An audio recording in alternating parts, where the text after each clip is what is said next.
जी आपको बहुत बहुत स्वागत है। बहुत बहुत धन्यवाद सर, बहुत बहुत धन्यवाद। सर जैसा कि आपके बारे में हमें जानकारी मिली है, आप बहुत सारी सामाजिक मुद्दा जो है उससे संबंधित जानकारी रखते हैं। अभी फिलहाल में जो सामाजिक मुद्दा है जो खास करके दलितों के साथ में चल रही है, वैसे इशूज जो खास करके दलितों को आगे बढ़ने से रोक रहा है, सर वो मुद्दा कौन कौन सा है और उसका निदान क्या है, आप वो बताएं। जी, निदान तो यही है सर कि हम 70 साल का, ऐसे तो बहुत पुराना इतिहास हम पढ़ रहे हैं भारत के संविधान का।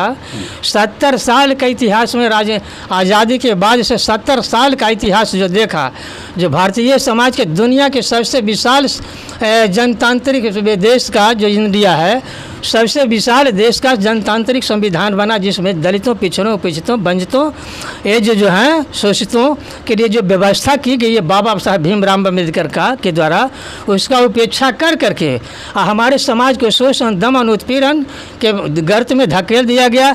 सरकार हमारे नाम पर बहुत सारी योजनाएं बनाई, सब लूट खसोट करते रखा गया।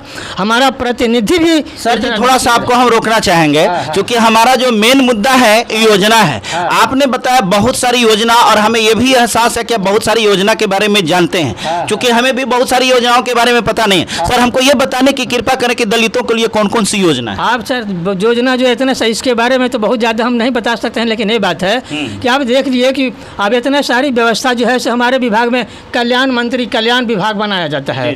कल्याण के विभाग के नाम पर बहुत सारे फंड अरबों करोड़ों में आता है, लेकिन कल्याण विभाग का कोई भी मंत्री को, पदाधिकारी को इतना जिम्मेदारी नहीं दिया गया कि कल्याण से संबंधित समाज में कौन कौन सा विकास काम करवाया, समाज में जाते हो कि नहीं, जागृति करते हो कि नहीं, रचनात्मक कार्य करते हो कि नहीं, उसमें उत्साह पैदा करते हो कि जोश खरोश पैदा करते हो कि नहीं, सारी समस्याओं का समाधान करते हो कि नहीं, अध्ययन करते हो कि नहीं, सारे लोगों में जागरूकता पैदा करते हो कि नहीं। वो अपना फ्लैट में बैठ करके सारे लोग को बांट करके कल्याण विभाग के सारे पैसों को खा जाता है। अनुसूचित जाति विकास निगम बनाया कि ये सारे निगम के द्वारा सारे मैंने अनुसूचित जाति का विकास होगा। उसमें भी हम डायरेक्टर से मिला, कमिश्नर से मिला, कलेक्टर से मिला, एजुकेशन एग्जीक्यूटिव मजिस्ट्रेट से मिला, जिला स्तर के लोगों को, सारे लोगों से पूछते हैं तो नहीं, मेरे पास तो पक्के बार पद दे दिया गया, फंड है ही नहीं। जब डायरेक्टर से मिला तो उसके बाद लोग बतलाते हैं तरह तरह के बहाने कि अभी तो इस तरह का योजना है, इस तरह का योजना, इस तरह का बहाने, इस तरह का फंड नहीं मिला, इस तरह का भी सैंक्शन नहीं मिला, बहुत तरह के बहाना बना लेता है और किसी तरह का कोई लाभ नहीं दे पाता है। अभी हाल फिलहाल की बात है, पटना क्षेत्र के बाद में गए थे, एक ग्रेजुएट आदमी गया वहाँ विभाग से मांगा कि भाई हमको तो कर्ज मिलना चाहिए, सहयोग मिलना चाहिए आर्थिक सहायता में।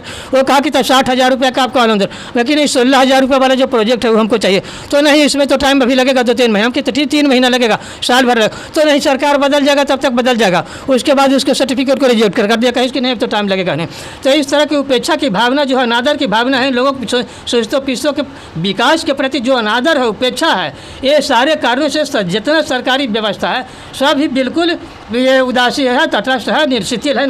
अभी का जो एक रिसेंट जो मुद्दा है, ये इशू आ रहा है आरक्षण का, रिजर्वेशन का। जो दलितों को रिजर्वेशन मिला हुआ था, जिसके आधार पर इनको बहुत सारी फैसिलिटीज मिली थी, सरकार के द्वारा ये रिजर्वेशन को समाप्त किया जा रहा है। तो इसके बारे में आपकी थॉट क्या है? आपको लगता है कि नहीं रिजर्वेशन सही था या रिजर्वेशन हटा करके गलत किया? रिजर्वेशन के बारे में हम लोगों से बातचीत हो रही थी, बहुत हाई लेवल की पॉलिटिकल पावर से।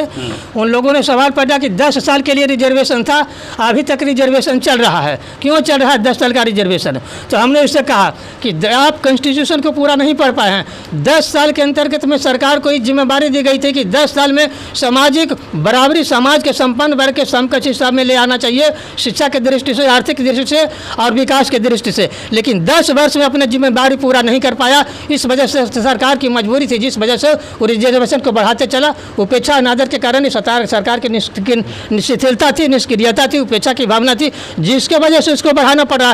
कोई सहानुभूति, कोई ममता, कोई अपनापन की वजह से रिजर्वेशन में नहीं बढ़ा रहा है, इसके प्रति उपेक्षा अनादर रहा सरकार का, और इसके वजह से ये सब चीज़ हुआ। अभी लॉक बैक वैकेंसी की बात है, कहीं पर कोई एजेंसी नहीं, लॉक बैक वैकेंसी सारे सीट खाली हो जाते हैं, अवार्ड फिट लगा करके लिख करके दे देता है कि सीट खाली है, कैंडिडेट सुटेबल नहीं है, और इसको जनरलाइज कर देता है, जनरलाइज की शेड्यूल कास्ट का कैंडिडेट फिट नहीं है तो जनरल सीट बना दो उसके जगह पर। अब इसके लिए कोई सरकार के पास न कोई एजेंसी है, न कोई जांच कमेटी है, न कोई कि भाई जनरल कैसे करते हो लॉक बैक वैकेंसी। इसलिए तो जब हम यहाँ पर प्रशासन में थे, आसाम मेघालय अरुणाचल का इंचार्ज थे हम सेंट्रल एजुकेशन डिपार्टमेंट में, तो special drive for the appointment of schedule caste schedule type में चला था कि जो प्रावधान दिया गया है इसको फॉलो नहीं किया गया।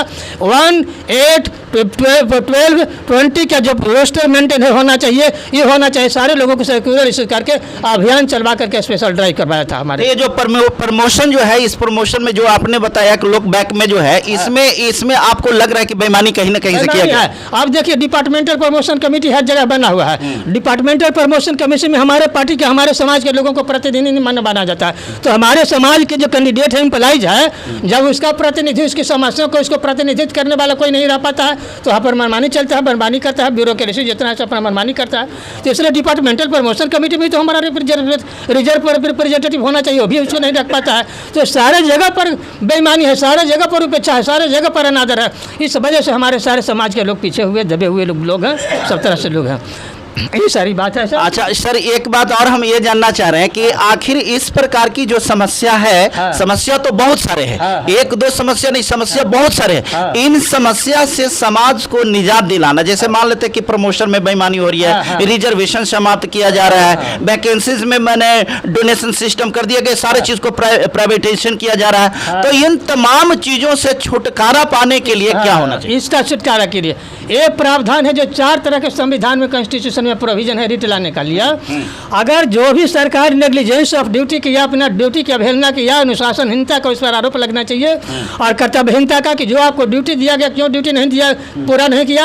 ये सारे लोगों को न्यायिक हिरासत में, न्याय के क्षेत्र में न्यायिक जांच कमेटी होना चाहिए, सर्वदलीय कमेटी होना चाहिए, और जांच होना चाहिए कि आपने उपेक्षा अनादर का क्यों भाव किया। हाईकोर्ट में इसको खड़ा होना चाहिए, बिल्कुल करवाना चाहिए। तो क्या इसके लिए कोई आर्टिकल आपके कॉन्स्टिट्यूशन में बना हुआ है? हाँ, कॉन्स्टिट्यूशन में आर्टिकल है, लेकिन अभी वर्तमान में मैं उसको नहीं बता सकता हूँ। आर्टिकल में कॉन्स्टिट्यूशन है, इसमें इसका प्रावधान है, सारे चीज़ों का प्रावधान है। अभी चारों तरह का जो रीट है उसके बारे में मुझे पूरी जानकारी है, लेकिन अभी इसके बारे में मैं वर्तमान में भी उसको नहीं बता पा रहा हूँ बिल्कुल।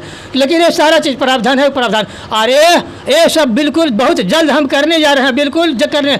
अभी हमारे समाज के लोग जागरूक होंगे, बहुत कम समय में हाई कोर्ट में रिट में ला करके जितने भी पॉइंटिंग अथॉरिटी है, पदाधिकारी, कलेक्टर, कमिश्नर, मिनिस्टर, जब चीफ मिनिस्टर तक कानून के दायरे में आ सकता है, कानून से ऊपर कोई नहीं है, संविधान की व्यवस्था के मुताबिक प्रधानमंत्री ऊपर कोई नहीं है, तो सबको कानून के दायरे में ला करके खड़ा करेंगे। ये हमारा सोच बन चुका है, और इसको करेंगे। हमारा समाज अब साथ दे देगा, जागरूक हो जाएगा, जागृत हो जाएगा। अब थोड़ा सा सुदृढ़ हो जाएंगे, लोगों को जगा रहे हैं, सुदृढ़ हो जाएंगे, तो हाईकोर्ट में सारे जितने प्रशासन के बड़े बड़े पदाधिकारी जो हैं, जो कर्तव्यहीन है, जो उदासीन है हमारे विकास के प्रति, हमारे बेकारी, गरीबी, रोजगारी के प्रति जो जितने उदासीन और तटस्थ रहे हैं, बिल्कुल अनादर अति किए हैं, वो सारे लोगों को कटघरा में हम करने का प्रावधान हम करने जा रहे हैं। बिल्कुल हम जा रहे हैं, बहुत जल्द हम ही करने जा रहे हैं। ये रिट हाईकोर्ट में हम लाने जा रहे हैं। बिल्कुल। अब सर, आपसे हम आखिरी सवाल पूछेंगे। आजकल ऐसे एलिगेशन लगता रहा है, खास करके ब्यूरोक्रेसी के क्षेत्र में, कि जो मीडिया है, मीडिया जो लोकतंत्र का चौथा स्तंभ माना जाता है, वो सही प्रकार से ईमानदार पत्रकारिता उसके पास में न रह करके चाटुकारिता रह गई है। और यही कारण है कि अपना देश जो है धीरे धीरे करके रसातल की ओर जा रहा है। जो डेवलपमेंट होना चाहिए, वो डेवलपमेंट के साथ में डिसऑनेस्टी जुड़ गया है। आपको क्या लगता है कि वास्तव में इस प्रकार की बात है? हाँ, बहुत सारे लोग जो है प्रशासन, जिसके पास सत्ता, जिसके पास संपत्ति है, जिसके पास पावर है, उसके पक्ष में चला गया है मीडिया। बहुत कम मीडिया वाले लोग होंगे जो ईमानदारी तरीका से समाज के सही समस्याओं को समाधान करने के लिए, सही समस्याओं को प्रतिनिधित्व करके जनता को जागृत करने वाले हैं। नहीं तो बाकी पैसे के प्रभाव में आकर के ज़्यादातर मीडिया वाले लोग हैं, प्रशासन वाले लोग, सत्ता वाले लोग अपना धन के प्रभाव में जाकर के लोगों को खरीद। तो इस प्रकार की जो चीजें हो रही थी, आए दिनों देख रहे हैं कि मीडिया के ऊपर भी प्रहार हो रहा है, मीडिया के ऊपर अटैक हो रहा है। तो इस प्रकार से मीडिया के ऊपर अटैक होना, इसको आप कहाँ तक जायज मानते हैं? हाँ, ये बिल्कुल मीडिया पर बिल्कुल अटैक ना जायज है। मीडिया ही तो पांचवा या चौथा स्तंभ है जो लोकतंत्र को बता सकता है।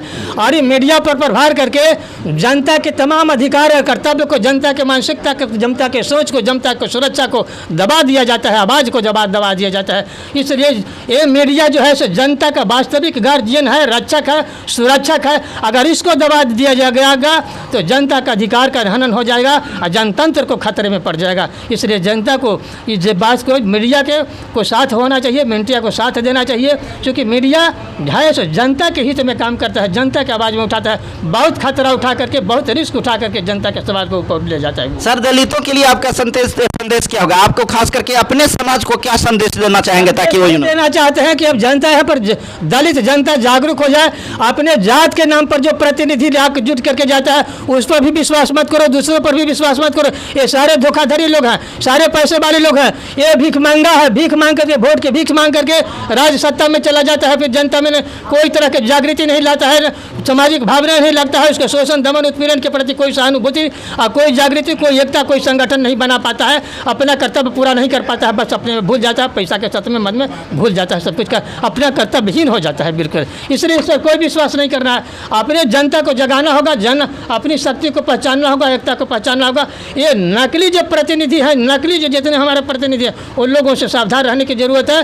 अरे हमारा हित में हमारा आदमी बन करके, हमारा पार्टी का नाम लेकर के, हमारे समाज जात का नाम लेकर के अगर कोई बीच में हमारे आंदोलन को कमजोर करना चाहता है, हमारे आंदोलन को दबाना चाहता है, इससे सावधान होने की जरूरत है। ये हम संदेश देना चाहते हैं। बहुत बहुत धन्यवाद सर। आप अपने बात को बहुत निपुणतापूर्वक, बहुत गहरी जानकारी के साथ में शेयर किए, इसके लिए बहुत बहुत धन्यवाद। और दोस्तों, मैं आपको सभी लोगों से आग्रह करूंगा, इस वीडियो को बनाने में हम लोग बहुत मेहनत करते हैं, दूर दूर तक के जा करके आपके लिए वीडियो को इकट्ठा करते हैं। जो लोग हमारे वीडियो को नए देख रहे हैं, पहली बार देख रहे हैं, कृपया वीडियो को सब्सक्राइब कीजिएगा, चैनल को सब्सक्राइब कीजिएगा। वीडियो देखने के बाद अगर आपको लगे कि अच्छा है तो लाइक कीजिएगा और अपना कमेंट्स लिखना ना भूलिएगा, ताकि आपके कमेंट्स को पढ़ करके हम वीडियो को सुधार करने की कोशिश करते हैं। जय हिंद, जय भारत।